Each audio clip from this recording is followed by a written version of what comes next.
ଆଜି ଥିଲା ରବିବାର ଆଉ ଜେଜେମାଙ୍କ କଥା ବହୁତ ମନେ ପଡୁଥିଲା। ଯେତେବେଳେ ଆମେ ସ୍କୁଲରୁ ଅଣ୍ଡା ଆଣୁଥିଲୁ ସେ ଏମିତି ପଦ୍ଧତିରେ ଅଣ୍ଡା ପ୍ରସ୍ତୁତ କରୁଥିଲା। ଆଜି ଆମେ ସେଇ ପଦ୍ଧତିରେ ଅଣ୍ଡା ପ୍ରସ୍ତୁତ କରିବା। ତାପରେ ଆମେ ସବୁ କଞ୍ଚା ଲଙ୍କା କାଟି ପକେଇଥିଲୁ, ଲୁଣ, ହଳଦୀ ଗୁଣ୍ଡ, ଲଙ୍କା ଗୁଣ୍ଡ ଆଉ ବିଲାତି ଯାହା ବି ଦରକାର ଥିଲା ଆମେ ସବୁ ନେଇଯାଇଥିଲୁ। ତାପରେ ଅଣ୍ଡା ଫଟେଇଥିଲୁ ଆଉ ଅଣ୍ଡାରେ ସେ ସବୁ ଗୁଡ଼ିକୁ ପକେଇଥିଲୁ। ପ୍ରଥମେ ଆମେ ଲଙ୍କା ଗୁଣ୍ଡ ପକେଇଥିଲୁ, ତାପରେ ଛୋଟ ଛୋଟ କଟା ହେଇଥିବା ରସୁଣ ପକେଇଥିଲୁ, ତାପରେ ଲଙ୍କା ପୁରା ମଝିରୁ ଫାଳ ହେଇଥିଲା ତାକୁ ପକେଇଦେଲୁ, ତାପରେ ବିଲାତି, ତାପରେ ପିଆଜ ପକେଇଲୁ।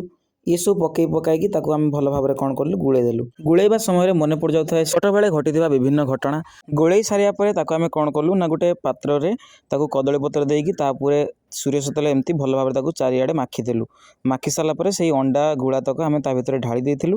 ଆଉ ଢାଳି ସାରିବା ପରେ ଯେଉଁ ଦେଖାଯାଉଥାଏ ପୁରା ମାନେ କହିଲେ ନ ସରେ, ଆମେ କହିପାରିବାନି ୱାର୍ଡ଼ରେ, ପୁରା ସୁନ୍ଦର ଦେଖାଯାଉଥାଏ। ତାପରେ ଆମେ କ'ଣ କଲୁ ନା ଗୋଟେ କଢ଼ାରେ ତାକୁ କଦଳୀପତ୍ର ତଳେ ଦେଇକି କଦଳୀପତ୍ର ଢାଙ୍କି ଦେଇକି ତାପରେ ଗୋଟେ ଥାଳି ରଖିଦେଲୁ। ତାପରେ ଏବେ ପ୍ରସ୍ତୁତି ହେଇଥିଲା, ଆମେ ଭାତ ସହିତ ଡାଲମା ନେଲୁ। ଆଉ ଦେଖିପାରୁଥିବ ମୋର ଭାଗରେ ଏତିକି ପଡ଼ିଥିଲା, ବହୁତ ବଡ଼ଟେ ଅଣ୍ଡାଟେ ହେଇଥିଲା କିନ୍ତୁ ମୋ ଭାଗରେ ଏତିକି ପଡ଼ିଥିଲା। ଯାହା ବି ହେଉ ବହୁତ ସୁନ୍ଦର ଲାଗିଲା ଖାଇବା ପାଇଁ।